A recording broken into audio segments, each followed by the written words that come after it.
Hello again. I'm back with another video, and this is something completely different. As you can see, I have a coil here. It's from a Hammond clock. It's from one of my previous videos that I was trying to repair, and the coil proved to be defective. There was no continuity. When I hooked an ohm meter up to it, I wasn't getting a reading. However, it is possible to repair these. And the way I learned that is from a book which I've mentioned before. So, zoom out a little bit here. By Craig Shields, the Hammond Synchronous Clocks Maintenance and Repair. And there's a section in it that shows how to repair a coil. And it gives step-by-step instructions how to take it apart, open it up, everything that needs to be done to get one of these working again. So I thought I would give it a try. And the first step, according to what I'm reading, is I have to totally disassemble this into its separate pieces. And I'll show you how that's done. The first thing you have to do is, with a black magic marker, felt pen, place a dot on the side of the coil and on the plate so that you'll have a reference for putting it back together.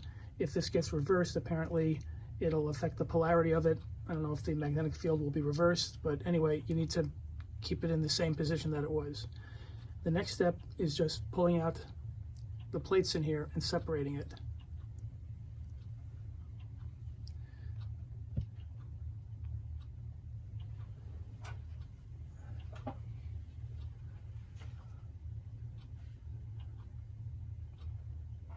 That comes out there. This one comes out here. And then the plates.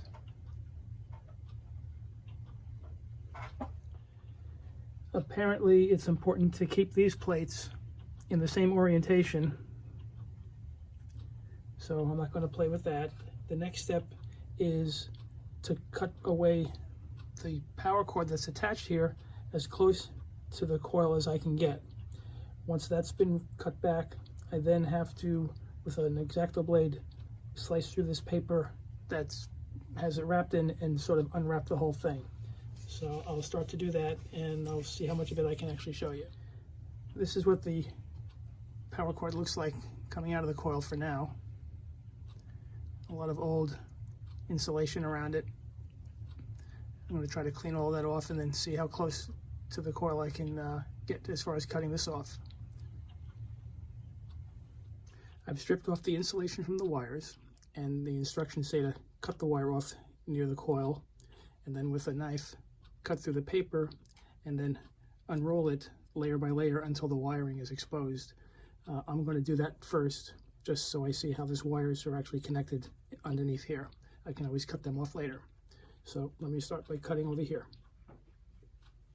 Okay, using an X-Acto blade, I cut through the wrapper, and I'm going to start to unwind and peel it off. And I'm going to go nice and slow with this. It may take a little bit of time, so I'll work it off and then I'll come back. I peeled off the outer layer of paper. The next step, there's another piece of paper sort of taping these leads together, and I have to cut that here and remove it, which should expose two wires that are here. So let me do that. And it seems, instead of cutting it, I can peel this one off.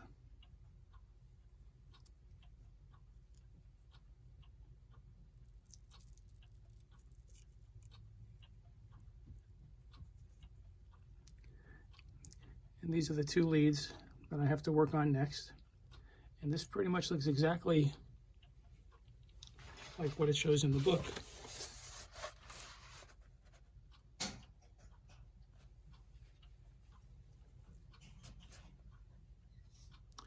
So far so good.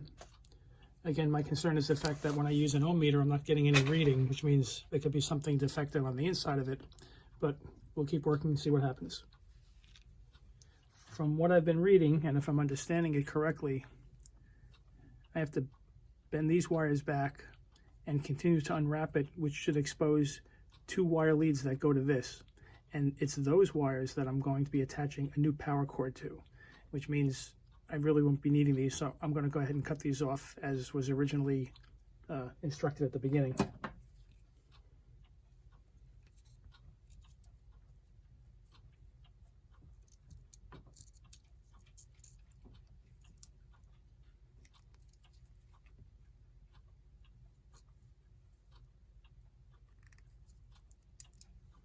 Okay. Now I'm going to bend these leads back and continue to unwrap this.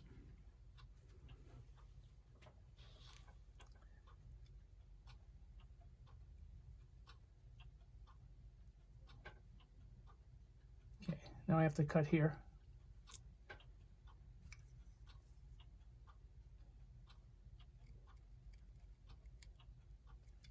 And I'll work on unwrapping it, and then we'll come back. This may be really hard to see, but I'm beginning to understand what they mean.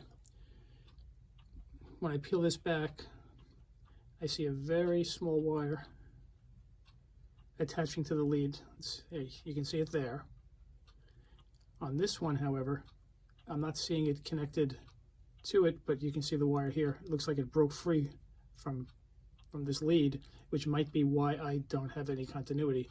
In fact, if I can touch my ohm meter to those two wires, it may work. So let me try to see if I can test it that way. So far, I'm still not getting a reading with the ohm meter, but it could be this wire here is just so delicate that I think it might be hard to make good contact with it. So the next step, I'm going to continue to just peel off this paper. I think I have to cut the wire from this lead, and as I peel this off, more of this wire should be exposed. So let me work on that. What's supposed to happen next is I unwrap this, which removes these leads from the coil, and the leads should still be attached to these little wires here. I'll show you a photo of it.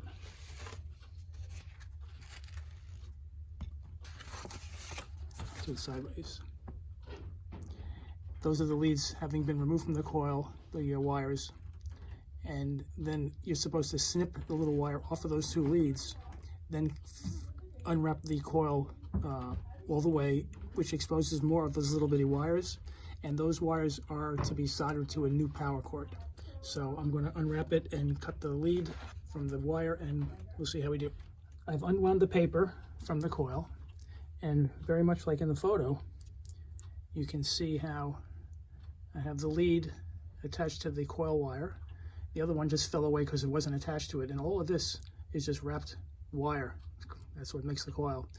Anyway, I'm going to cut it off from the end here, and you're supposed to expose as much of this other wire as possible to allow you to attach a new power cord. So I will work on that next. I'm able to peel away one side of the paper pretty easily, and as it comes up, here's the wire, and I can see how I can actually peel it back to create more length. The one on this side, this paper is stuck a bit more snugly, so I'm going to very carefully try to pry it off, because if I cut any of the wires in this coil, then you're done for. I was able to peel it off and expose more of the wire. One is here, and it's very similar to the photo in the book in that one wire is at one end sort of, and the other is towards the back, which is sort of what I have here. The wire towards the back and the one towards the front. And I'm going to try to attach, well, first I'll see if I can hook these up to an ohm meter and see if I have some continuity through this. So let me give that a shot. I hooked it up to my ohm meter, but I'm still not able to get any readings on it. This coil just may be totally defective, or I just, for the exercise, try to attach a new power cord to these two wires, and by touching the leads to the plug, which is how I usually test for continuity, I'll know for sure if there's a chance that we can salvage this coil. So let me work on that. And you also have to wrap the coil with some electrical tape to cover any of the exposed wire windings. So now I'm ready to try to attach a power cord to this. I'm going to try to show how I set this up. What I've done is I placed the coil in a clamp, and with some electrical tape I taped the new power cord to the coil.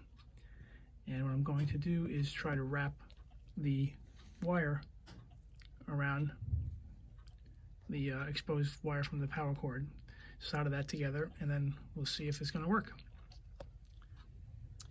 I've soldered the wire to the new power cord. I have my ohm meter set up. I'm going to touch the leads to the plug and see if I'm successful. And look at that, the coil is repaired. I have continuity. The next step will be to remove this from the clamp here and wrap the entire thing with some electrical tape. So let me do that. Here's the coil wrapped. What I have to do now is reassemble the coil into this little housing that holds it with the metal plates. And what I did at the start was I took a couple of photos of this whole thing, because you need to know when this goes together, is this plate on top of that or is it underneath? And they don't all, some fit in between some of these little plates here. And if you recall, I put a little black indicator here to correlate with where the coil is going to go. So let me reassemble this and then I'll come back. I've got the coil back in the housing. Everything is lined up, and I'll show you how it fits into the Hammond mechanism that it originally came from.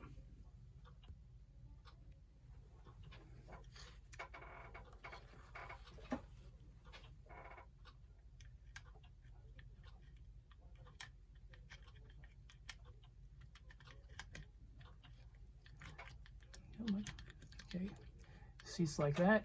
This gear goes over it. All that needs to be done now is reassemble it with the top plate, and we're good to go. I hope you enjoyed this video, and I hope that it gives you the confidence to try this kind of repair on your own. It's not as difficult as you would think.